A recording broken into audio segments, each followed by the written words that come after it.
Hello everyone, welcome back to Lucky Loaders 15, and in this video I want to talk about something that I saw on Twitter last night. I was looking through my Twitter feed last night because this week it is going to be the fight in 5th at Newcastle on Saturday, and Buveur D Air is looking to retain his crown in that race. He's a current two-time champion hurdle winner. He'll be going for his third one next year, so be interesting to see if he can retain his crown in the champion hurdle. But a lot of people this week have been giving him quite a bit of stick and saying that really he's not the real deal and he's not really that good, and if he'd been against horse X, Y and Z in 1970 whatever, he would be no match for him, and he wouldn't be nowhere near on that level, which to some extent is a fair comment. But you've got with as a lot of things in sport, like when people say that player wasn't as good as that player and this player now wouldn't be as good as then, each generation of everything in sport is different, and Buveur D Air currently in the last couple of years has been the #1 2-mile hurdler, and probably the main reason why people don't like him is because there hasn't been anything really to challenge him. Last year, people were pinning their hopes on Forheen, who was a very good horse and was a superstar a few years ago when he would win races like the Christmas Hurdle at Kempton from the front by wide margins. But there hasn't really been anything in the last couple of years to really give Buveur D Air over a good period of time really anything to challenge him in this division.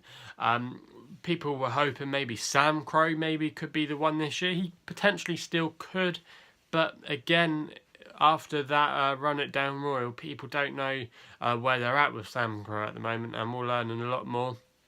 Also as well, we'll have Somerville Boy, the Supreme winner, going to the fighting 5th. Maybe he could be the one to pose a challenge to Buveur D Air's supremacy in this division.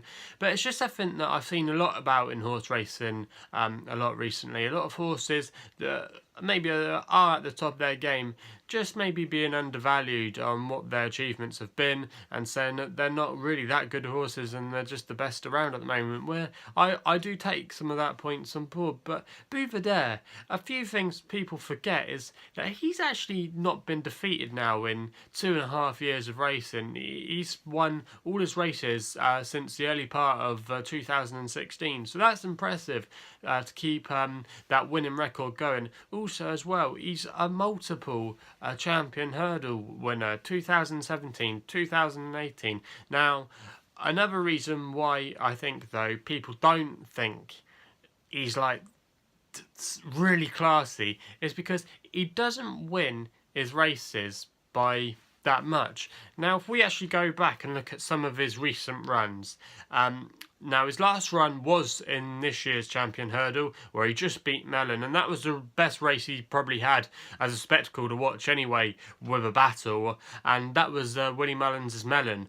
Now Buveur D Air only beat him by a neck. He then had a run before that at Sandown where he just beat John Constable by a length and a half. He won the Christmas Hurdle at Kempton, beating the new one by 2.25 lengths. He won the fighting 5th, beating Irvine last year, who had a good record in that race up at Newcastle by 3.5 lengths, and then he beat My Tentacle Yours at Aintree by 5 lengths and the same kind of margin in the 2017 champion hurdle. So you could argue that last year he wasn't that good, or he wasn't maybe near his best, and I would agree with you there. If you were just getting into racing and you saying, oh well, he only just does it, he just scrapes past, yeah, you got a fair point. He didn't win by miles last year in a lot of his races, and a lot of these horses like John Constable, well, he's not really hitting the frame these days. Mellon, obviously we need to see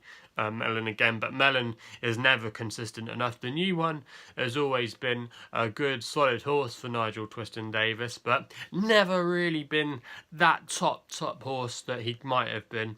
Irvine, again, not really had anything special in their career. My Tentacle Yours has been a solid enough horse, but again, not been really of the top calibre. But Buveur D Air is the horse that is the top of the calibre. He's beaten good horses time and time again. He is the best around, and I think that maybe this year, if Nicky Henderson can get him a bit more like he was maybe round about the 2017 campaign when we were seeing him winning by 5 lengths or so, maybe people might begin to change their mind. Also, as well, a lot of people forget that Nicky Henderson said last year that even though Buveur D Air won those races, he was never entirely happy with him. He wasn't thinking that he was maybe near his best. And also as well, a lot of people forget that this horse was actually meant to go over chasing and actually is undefeated over the chase obstacles. But the way it panned out, they actually chucked him in the Champion Hurdle in 2017 and he wasn't the favourite for that race. But he did the job and he surprised a lot of people. But I don't think he's ever going to go back chasing unless things don't really work out for him. But over hurdles, he is really, really good. And if you actually watch a lot of his races, apart from the one maybe earlier this year in the Champion Hurdle, he's never, even though he's won by short distances, he's always pretty much winning on the bridle, not having to be asked a lot from the likes of Barry Geraghty, Noel Feely that have ridden him. He's not really had to been asked too much for an effort, but I just think that a lot of people a little bit too critical of Buveur D Air, and maybe just because he's just not stylish enough, that's why people don't like him. But I like him. I think he's a good horse, and I'm really looking forward to the Fighting Fifth at Newcastle this Saturday. But it's just something I wanted to touch upon. Let me know in the comments below what you think of Buveur D Air. Does he really float your boat, or are you really against him and you think he's just good enough at the moment to win, and there will be something sooner rather than later that will come and mop up this 2 mile division? And let us know what you think it could be. If I had to pick one, it might be Somerville Boy, but that's only because he's unexposed. But who knows? There could always be horses coming out of the woodwork that we don't know about yet. Maybe even Bedrock could spring a surprise at the weekend as he beat Sam Crow at Dam Royal, and it would look like Sam Crow actually ran respectably to finish second in that race. So be interesting to see how it all plans out on Saturday for the 2 mile division this year. But yeah, also as well, let us know what horses that you're against. They win a lot, but you just don't rate them. Maybe another horse, maybe like Altior. Like, I love Altior. I think he's top quality, but maybe some people out there don't really like Altior because he's good, but he's just too good for everything else.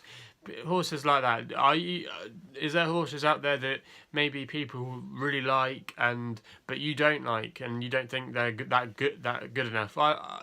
If you know what I mean, leave your comments in the comments box below, because I think it's quite an interesting debate how a lot of pundits, racing fans are quite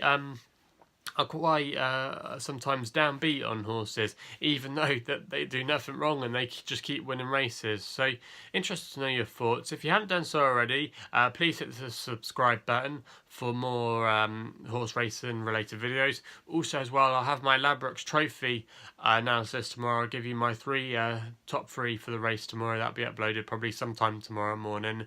And yep, that's all I've got to say. So please gamble responsibly. Hopefully we can have a good day with our selections. If you haven't seen the tips for earlier, go and check them out if you haven't done so already. Hopefully we can have some winners.